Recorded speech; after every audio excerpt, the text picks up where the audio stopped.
Hello everyone and welcome to another edition of Screaming for Progress. First off, I am just going to make an apology to everyone who has been waiting a long time for this episode to drop. Problems with laptops, internet, moving house, jobs, just made it a little bit of a difficult one. But we are here. It's me, yourself, Stewart Lang, and as always, Liam. Liam, how you doing?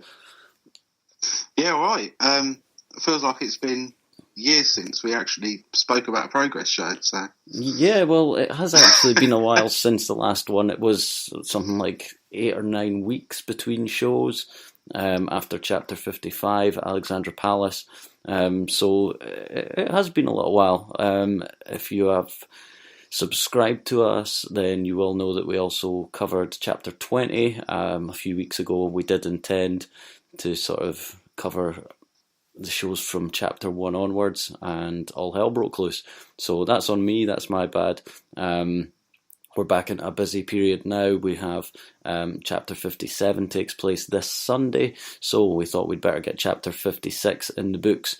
And it was a little bit of a bounce back show in many ways. Kind of a fresh start after their big kind of WrestleMania level event, for want of a better way of putting it. And yeah, it was a bit up and down. What were your thoughts on the show overall before we start going through it? I mean, yeah, it was what it was. Obviously, they're probably going to start creating a new sort of storyline or two new. Obviously, Pete Dunne is no longer the champion, and it looks like he's with the WWE on various tours for the foreseeable future. So obviously they've got to create new challenges for Travis Banks. Create new challenges for Tony Storm, who apparently is just better than everyone they can come up with. Yeah. So a few little surprises along the road, which we'll talk about. But yeah, it was okay. Yeah, exactly. I think that's the word for this show. I think okay is pretty fair summary, to be completely honest. We started off with the apparently now face British Strong Style coming to the ring. No real explanation for this, considering what happened during the events of Chapter 55.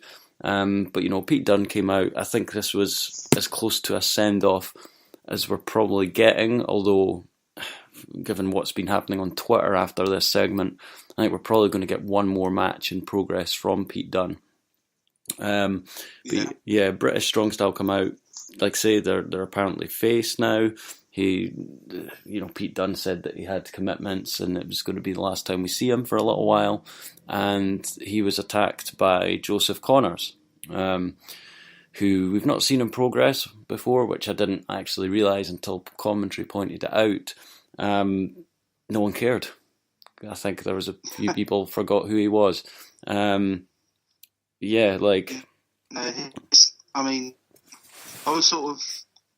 didn't have a clue who he was. I looked it up. He's a former WCPW champ, and he was in the UK Championship, WWE UK Championship, which he lost in the quarterfinals to Mark Andrews. They're the only two sort of real accolades I can find him. Yeah, that was it. He was. I remember him from the Cruiserweight Classic. He was, I believe, the guy who they made a big deal about having sort of 1 year. That's kind of it. Yeah. So yeah, no one really was that bothered. It probably suggests we're going to get a final match for Pete Dunne out of it. And yeah, British Strong Style now face. So opening was that? Yeah, opening contest was a sort of 3-way tag match between Never Say Die. It was a 6-man tag match. Completely misread my notes there. So we had Never Say Die and Connor Mills taking on Amari and Aussie Open. I had a lot of fun with this, actually. I thought it was a really good, fun opener. Mark Davis from Aussie Open is an absolute monster. Yeah. I think Omari Omari could be something good if he had a little bit more interesting ring gear. Like, it looks like he's wearing like pre-Mark hot pants for ring gear, which is not a good thing. And yeah, that like Dylan D'Angelo from Never Say Die, I thought was sloppy as shit. Like, everything he did looked disgusting, for the most part. But yeah, other than that, really good fun. What did you make of the opener?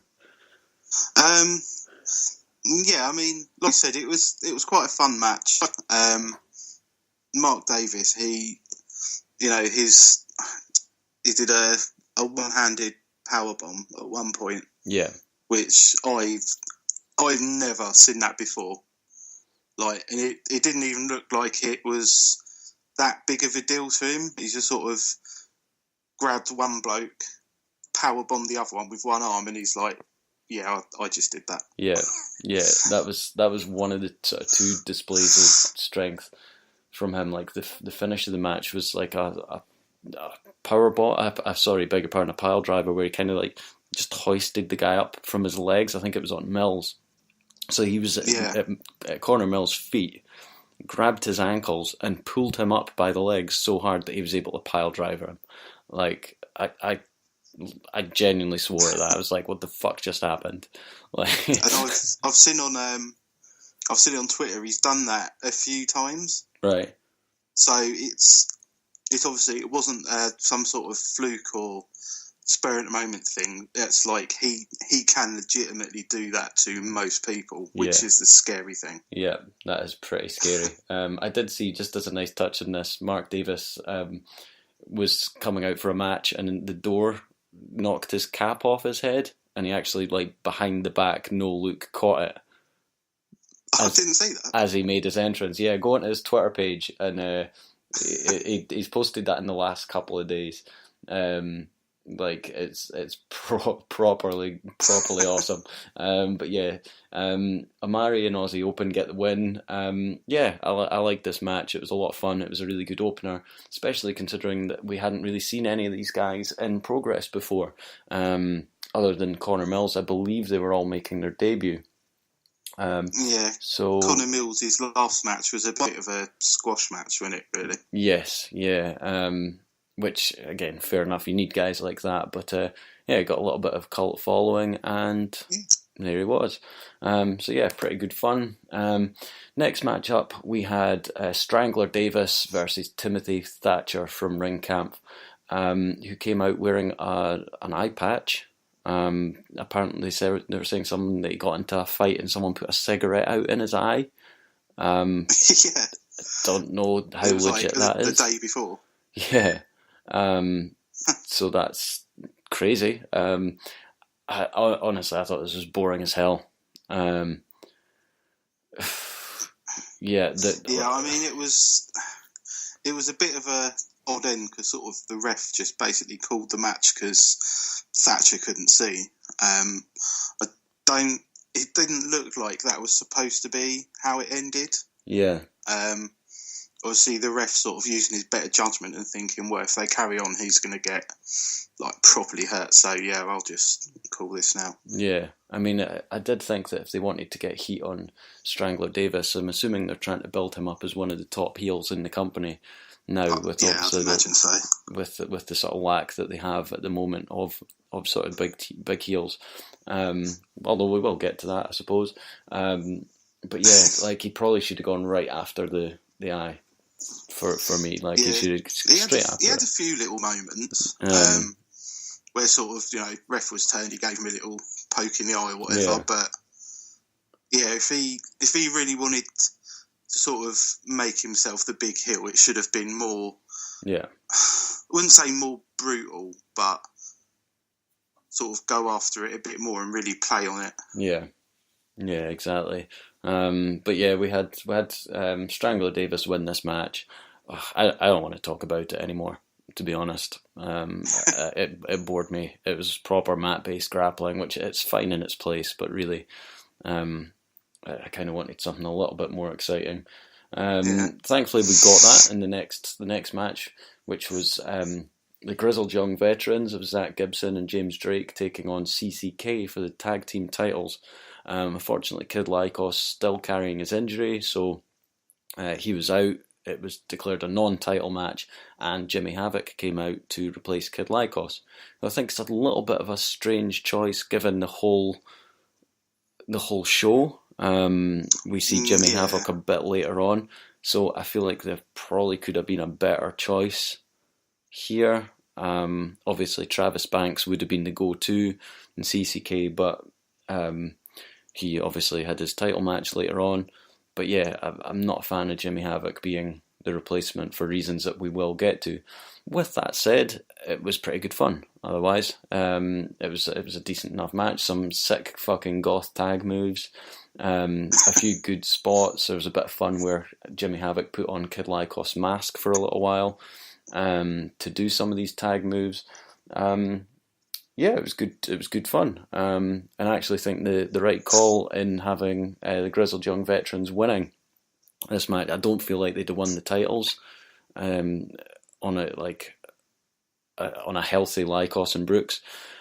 So I like the fact that Havoc took the pin and they got a victory here. But yeah, what were your thoughts?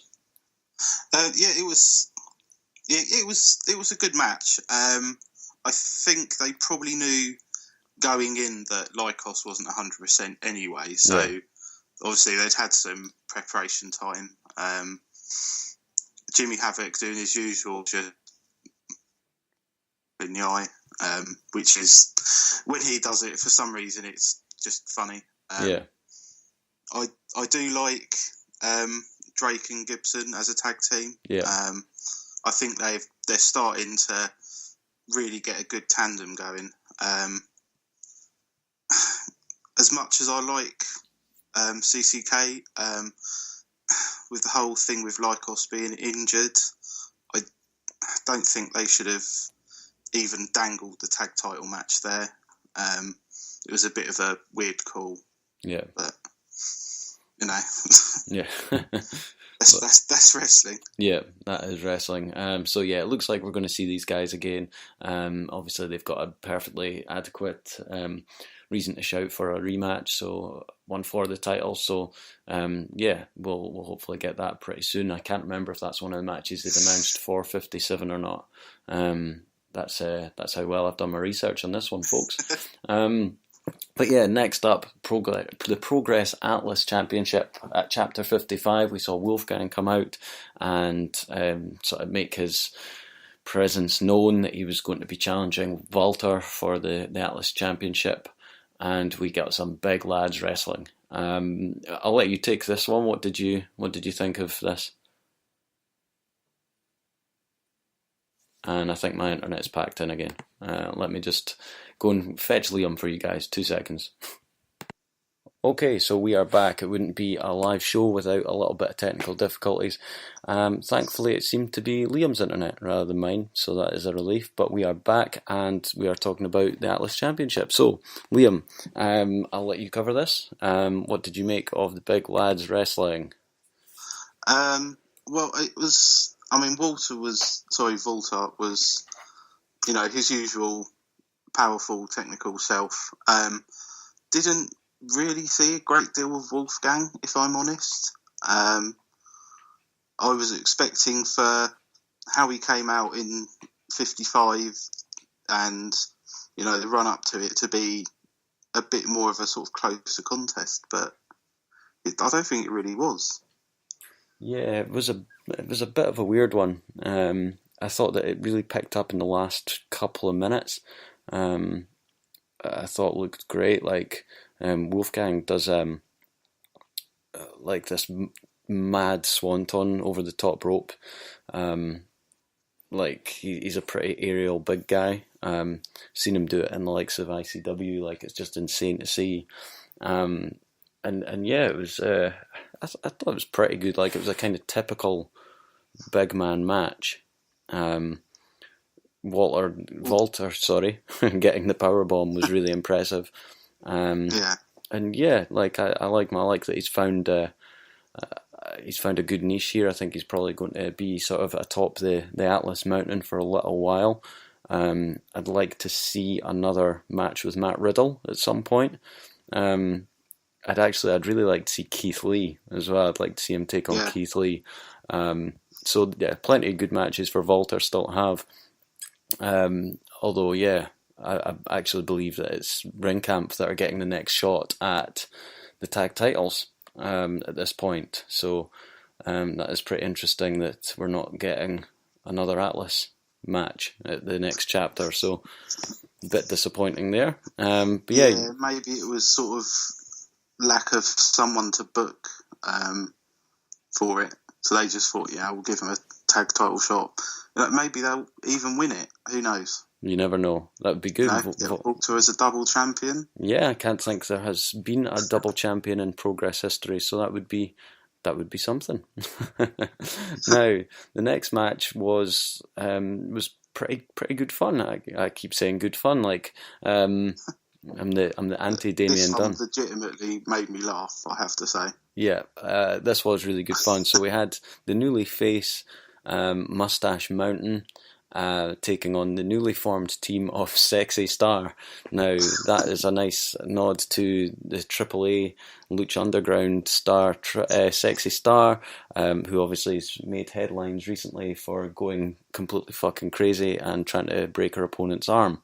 They did play off of that in this match at a couple of points. This was fun. Like I'll let you say a few of your favourite moments of it, but yeah. So there was sort of the first tag that David Starr, Jack Sexsmith made was via a kiss, which is Jack Sexsmith, so that's his thing anyway.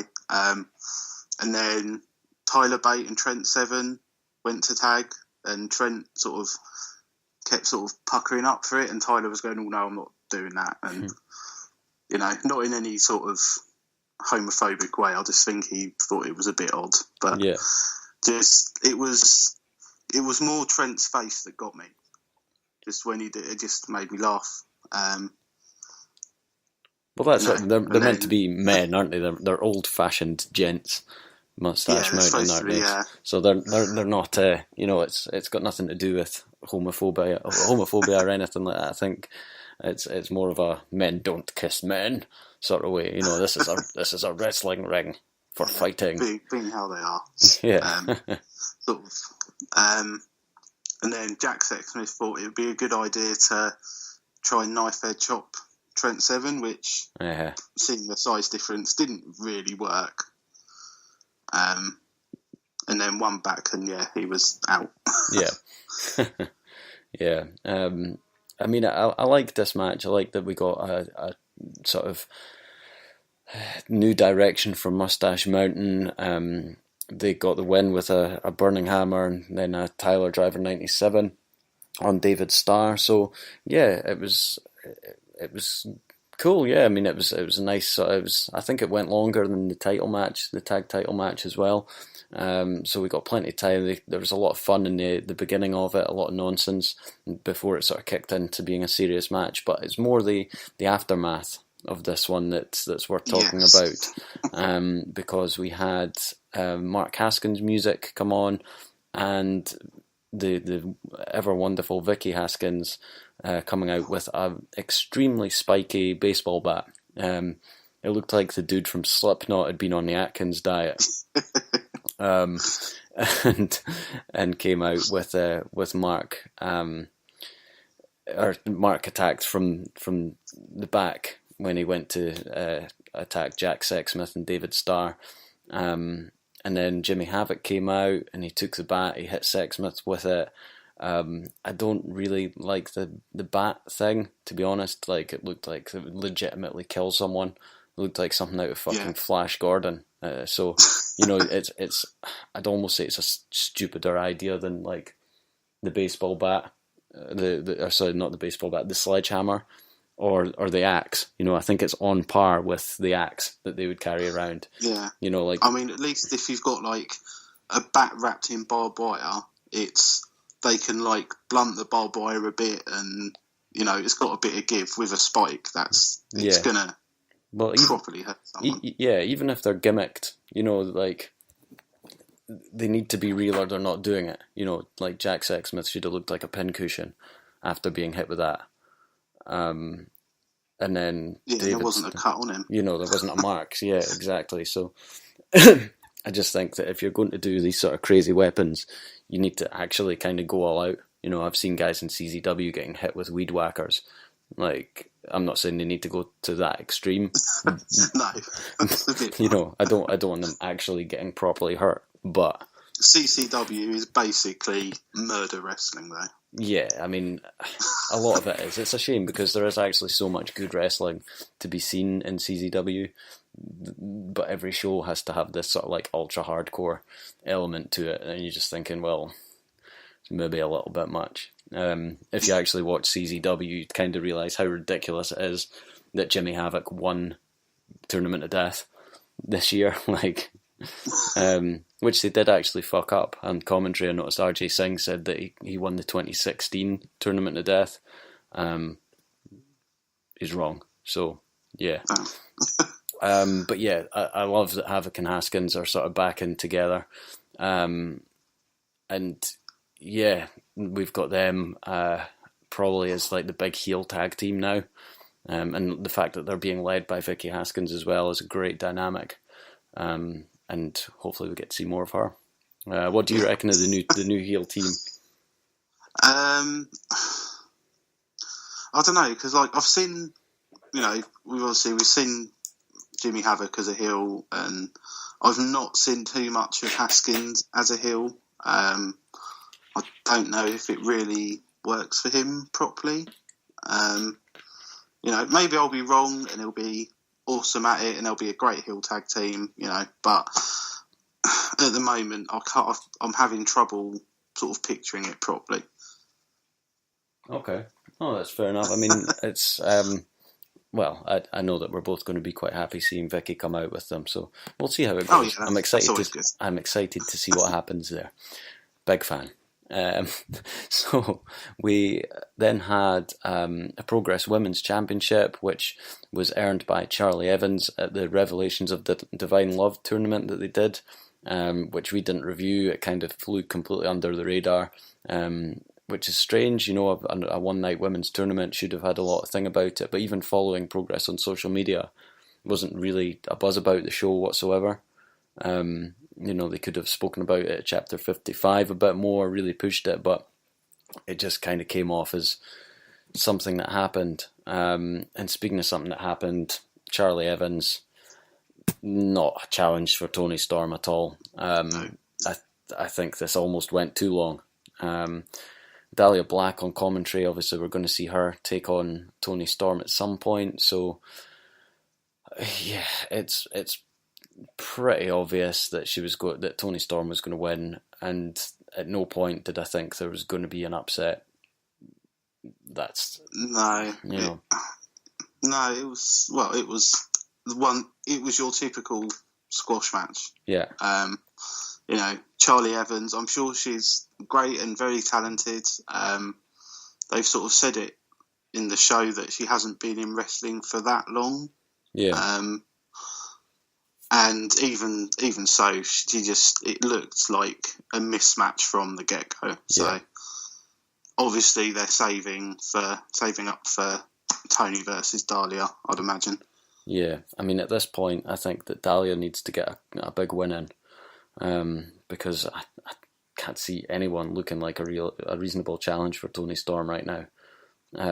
So hopefully they do something. They manage to get maybe like a Piper Niven or Viper Niven, however she goes by in Progress.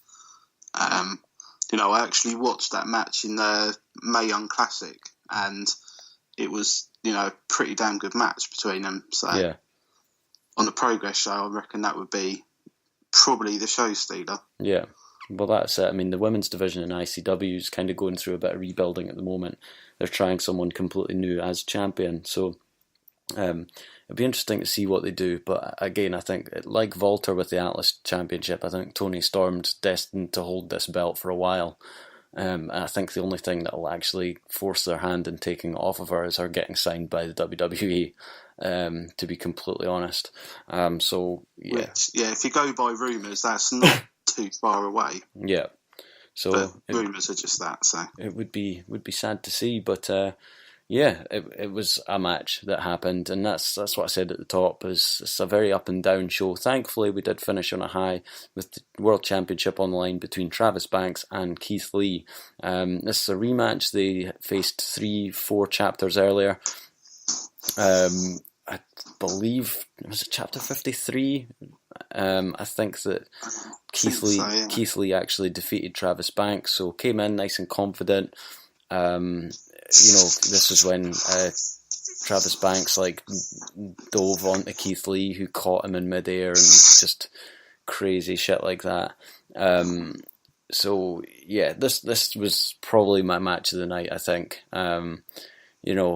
It's like 2 chops from Keith Lee actually split open Travis Banks' chest. Yeah. It was just insane. Keith Lee had, for Banks being the champion, Keith Lee had the upper hand for quite a sizable amount of the match as well. Yeah, exactly. It genuinely looked at points like Travis was in a lot of danger. This is one thing they did better than the women's match. They really made me believe, hang on, they might put the belt on Keith Lee here. I was waiting. I've got to be honest, I was waiting for it. Yeah. I saw Travis Banks, he's one match and done, and can he redeem himself and that sort of thing, and maybe start off a storyline like that. But yeah. No, he, found a way to win. Yeah. Give it to him. I mean, the Kiwi Crusher that he hit at the end was just nuts. This was a really good match. I'd like to say probably my match of the night. I think it was just the most exciting of the evening. I think it was the most sort of investment that I had in any of the segments here. So yeah, I think it was pretty good fun. Which seems to be the word of the show, really, hasn't it? I've said that an awful lot. Fun. It was fun. It was good. I'm looking forward to chapter 57. I think that this is, like I said, it's a proper rebuilding time for Progress. A lot of the guys have been taken away by other companies, WWE, that sort of thing. So they're really needing to find a groove. I think they relied really heavily on Pete Dunne over the last year or so, and I think it'll be interesting to see who takes the next step, who becomes the guy over the next few months in Progress, and who we end up seeing next year at Wembley. What was your match of the night? Sorry. Yeah, going back to your point, they need a big heel, because it seems like when Progress has a run of really good shows, there's always a big heel as champion. Yeah. So Jimmy Havoc and then Pete Dunne. They have a few, I hate to say not proper champions, but quite short reigns in between. Yeah. Where you had your Haskins and Mark Andrews. Yeah. So, who knows? But yeah, match of the night is Progress title match. Honestly, I don't think it had that much competition anyway. Yeah. But yeah, it was still a good match. Yeah, I mean that was it. It was a decent show. It's reminded me about sort of getting excited about Progress. It's a lot of things about it that were just everything I like about the company. Even the Pete Dunne bit at the start, where he was sort of oh, we attempted murder multiple times, and just kind of shrugged, and the crowd were laughing and totally invested, and it was just such a weird face turn. It was I kicked a woman in her broken leg. Whoops. Yeah, okay. But that's what we like about Pete Dunne. Yeah. That's why he's so popular at the moment. Yeah. Because he does horrible things like that, but then he's just sort of yeah, fuck it, why not? Yeah, exactly. but yeah, that's it. I mean, one thing I would like to see, and this may be a little bit controversial, I would like to see a little bit less of Jim between matches. I feel like they could probably start editing that out. Like it's definitely too much time between matches. Like I get it for the live crowd, so they can get to the bathroom, fill up their drinks, that kind of thing. But I just think for watching it, like there was one between two of these matches, like I actually went and did my dishes. I had enough time between. I think it was between at the intermission. I actually had enough time to go and do the dishes and didn't miss a minute's action. Yeah, I think that's about 3 after the third match, possibly. Yeah, after the third match, like it was just. I think it was after the tag titles. I actually, went and did my dishes and cleaned my kitchen a little bit and came back and hadn't missed anything. I just think for the flow of it, like they could cut half an hour out of these shows, and just make them that bit more bearable. Just my opinion. Other than that, I did wear my Progress hoodie to a gig last night, and got 2 people stop me and ask, like, did I watch Chapter 56 yet? So on and so forth. So pretty good. People are obviously watching. People are becoming informed about it. So yeah, it's pretty awesome, I think. But yeah, you got anything else to add about the show? No, I think I'd agree with you about Jim. Like, as much as I like Jim himself, I don't think we need to see what he's saying. Yeah. Like, unless you're at the show itself. Yeah, exactly. Like, I just think it goes on a little bit too much. But speaking of going on a little bit too much, we could probably be done here. Yeah, so thanks again for listening, everyone. Make sure you are following us on Twitter, at Progress Scream on Twitter. I am Out After Dark 216. And you can find Liam where? At The Grimfish. Yeah, so if you want to hear our thoughts and musings on life, then, follow us and, say hello. We might even follow you back if you are as interesting as we clearly are. Otherwise, thanks for listening, everyone. We will see you very, very soon for Chapter 57. Peace.